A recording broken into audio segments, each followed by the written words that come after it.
आपका पहला क्वेश्चन है, लिखा है समतल दर्पण की फोकस दूरी होती है, मतलब समतल दर्पण की फोकस दूरी कितनी होती है। तो हमने आपको बताया था कि जो समतल दर्पण होता है इसकी फोकस दूरी जो f होती है वो कितनी होती है, अनंत होती है।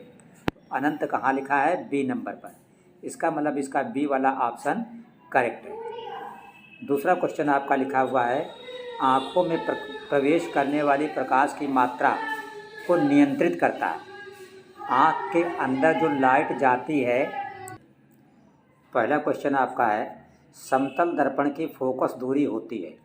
तो हमने आपको बताया कि समतल दर्पण की जो फोकस दूरी होती है वो कितनी होती है, अनंत होती है। तो इसका बी वाला विकल्प आपका सही है। दूसरा क्वेश्चन है कि आँख में प्रवेश करने वाली प्रकाश की मात्रा को नियंत्रित करता है। हमने आपको बताया था आँख में जो लाइट आती है, ठीक है, तो जब लाइट ज़्यादा आँख के अंदर जाएगी तो इससे भी आँख को क्या होगा, नुकसान होगा। तो आँख के अंदर आने वाली लाइट को जो कंट्रोल करती है उसका नाम क्या है, पुतली। पुतली का काम है कि आँख की लाइट को कंट्रोल करना। तो इसका बी वाला आपका करेक्ट है। तीसरा क्वेश्चन आपका है कि सिलिकॉन पदार्थ होता है। तो पूछ रहा सिलिकॉन पदार्थ क्या है, सुचालक कि कुचालक कि अर्धचालक कि इनमें से कोई नहीं। तो जो ये सिलिकॉन है बच्चों, ये सिलिकॉन जो है ये क्या होता है, एक सिंथेटिक यौगिक होता है। सिलिकॉन क्या होता है, सिंथेटिक यौगिक। तो सुचालक गलत है, कुचालक भी गलत है, अर्धचालक, तो इसका मतलब कोई नहीं। तो ये वाला डी वाला आपका करेक्ट है। चौथा क्वेश्चन है चुंबकीय क्षेत्र का मात्रक है। तो हमने आपको बताया था चुंबकीय क्षेत्र के 4 मात्रक होते हैं। एक होता है न्यूटन बटे एम्पियर गुणित मीटर, और एक होता है वेबर बटे मीटर स्क्वायर, और एक होता है टेस्ला, और एक होता है गॉस। ये चारों चुंबकीय क्षेत्र के मात्रक होते हैं। तो इन चारों में से यहाँ पे क्या लिखा है, ये वेबर बटे मीटर लिखा है, गलत है। ये वेबर बटे मीटर स्क्वायर लिखा है, ये वाला देखिए। तो इसलिए बी वाला आपका ऑप्शन करेक्ट है। देखिए क्वेश्चन नंबर 6 आपका लिखा है वक्रता त्रिज्या का मात्रक है। तो त्रिज्या क्या होती है, त्रिज्या जो है एक दूरी होती है, और दूरी आपको सेंटीमीटर में भी दी होती है, मिलीमीटर में भी दी होती है, मीटर में भी दी होती है, किलोमीटर में भी दी होती है। लेकिन जब हम सवाल लगाते हैं तो दूरी को किस में नापा जाता है, मीटर में नापा जाता है। ये नियम है, इसलिए वक्रता त्रिज्या का मात्रक क्या होगा, मीटर। तो जो ए नंबर पर ये मीटर लिखा है ए वाले विकल्प में, तो इसका ए वाला विकल्प सही है। क्वेश्चन नंबर 7 आपका है कि विद्युत धारा का मापन करते हैं, यानी विद्युत धारा को किससे नापते हैं।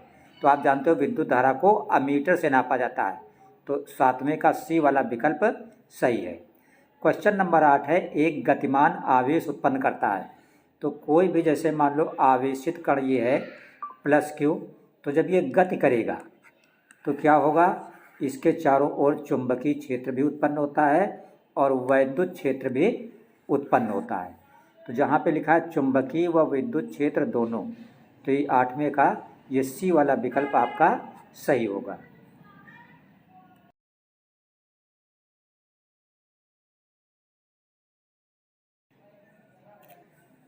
क्वेश्चन नंबर 9 आपका लिखा है लोहे के चूर्ण पर। तो लोहे के चूर्ण को क्या बोला जाता है, आयरन, Fe। तनु हाइड्रोक्लोरिक अम्ल, हाइड्रोक्लोरिक अम्ल को कहा जाता है HCl। डालने से क्या होता है, मतलब Fe और HCl की क्रिया। तो जब आप Fe और HCl की क्रिया कराते हैं तो Fe हाइड्रोजन की जगह पे आ जाता है, तो ये बन जाता है FeCl2, और प्लस ये हाइड्रोजन अलग हो जाता है H2। तो कहने का मतलब आयरन क्लोराइड और हाइड्रोजन गैस बनता है। तो हाइड्रोजन गैस और आयरन क्लोराइड, तो ए वाला विकल्प इसका सही है। क्वेश्चन नंबर 10 आपका लिखा है शुद्ध जल का पीएच मान क्या होता है। तो आपको पता है शुद्ध जल का पीएच मान जो है वो 7 होता है। तो इसका सी वाला ऑप्शन जो है करेक्ट है। ये ए बी डी ये सब गलत है।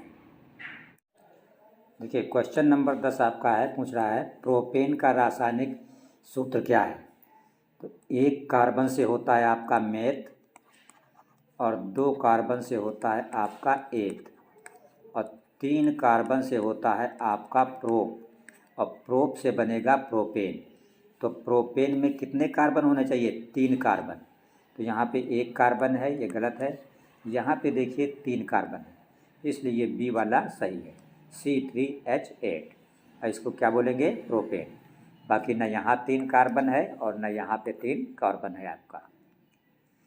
क्वेश्चन नंबर 11 में है निम्न में कौन सा प्रबल क्षारक है। तो जो KOH होता है पोटेशियम हाइड्रोक्साइड, ये आपका प्रबल क्षारक है, आप इसको याद रखेंगे। तो इसका बी करेक्ट है। क्वेश्चन नंबर 12 आपका है, कह रहा निम्नलिखित में कौन सा अम्लीय लवण है। निम्नलिखित में कौन सा अम्लीय लवण है। तो अम्ल की पहचान क्या होती है? जिसमें H हो उसे कहा जाता है अम्ल, और जिसमें OH हो ये पहचान होती है किसकी? क्षार की। तो देखिए इसमें H है तो ये क्या हो गया? अम्लीय लवण, NaHSO4 sodium hydrogen sulphate. Question number 13 आपका है, तो इसका बी वाला करेक्ट हुआ। क्वेश्चन नंबर 13 है निम्नलिखित में कौन सा यौगिक प्रकृति में अम्लीय है? अम्ल। तो देखिए CHO है तो ये एल्डिहाइड होता है, ये गलत है। सिंगल बॉन्ड है, एल्केन है, ये भी गलत है। CH4 मेथेन है, ये भी गलत है। देखिए COOH ये पहचान होती है कार्बोक्सिलिक अम्ल की। तो CH3COOH यह क्या है? Acetic acid vinegar. तो ये अम्लीय प्रकृति का होता है। सी वाला इसका ऑप्शन करेक्ट है। तो क्वेश्चन नंबर 14 आपका है, लिखा है पौधों में जड़ों द्वारा अवशोषित जल एवं खनिज लवणों का परिवहन होता है। तो जल एवं खनिज लवणों का अवशोषण किसके द्वारा होता है? जाइलम के द्वारा कि फ्लोएम के द्वारा कि स्टोमेटा के द्वारा कि कैम्बियम के द्वारा? तो जड़ों द्वारा जो जल और खनिज लवणों का अवशोषण होता है वो जाइलम के द्वारा होता है। इसलिए क्वेश्चन नंबर 14 का ए वाला आपका करेक्ट है। ठीक है।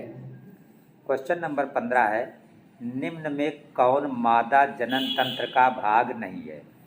तो जो शुक्र वाहिनी है ये मादा जनन तंत्र का भाग नहीं होता है। तो सी वाला आपका करेक्ट है। क्वेश्चन नंबर 16 आपका है पराग कोश में होते हैं। तो पराग कोश में क्या होते हैं? वाहिदन, ये गलत है। अंडाशय, ये गलत है। पराग कोश में पराग कण होते हैं। तो सी वाला आपका ये करेक्ट है। क्वेश्चन नंबर 17 आपका है परितंत्र में शैवाल होते हैं। तो परितंत्र में शैवाल को क्या कहा जाता है? शैवाल किसका काम करते हैं? उत्पादक का। तो परितंत्र में शैवाल जो होते हैं वो उत्पादक होते हैं, इसलिए 17 का ए वाला करेक्ट है। क्वेश्चन नंबर 18 आपका है मनुष्य में वृक्क एक तंत्र का भाग है जो संबंधित है किससे? पोषण से, ये गलत है। श्वसन से, ये भी गलत है। तो वृक्क जो है ये किससे संबंधित होता है? उत्सर्जन से। तो सी वाला इसका करेक्ट है। क्वेश्चन नंबर 19 आपका है मानव भ्रूण किससे भोजन प्राप्त करता है? मानव भ्रूण जो है वो किससे भोजन प्राप्त करता है? अंडाशय से, गलत है। प्लेसेंटा जिसको अपरा कहते हैं, तो मानव भ्रूण इससे भोजन प्राप्त करता है। तो बी वाला आपका करेक्ट है।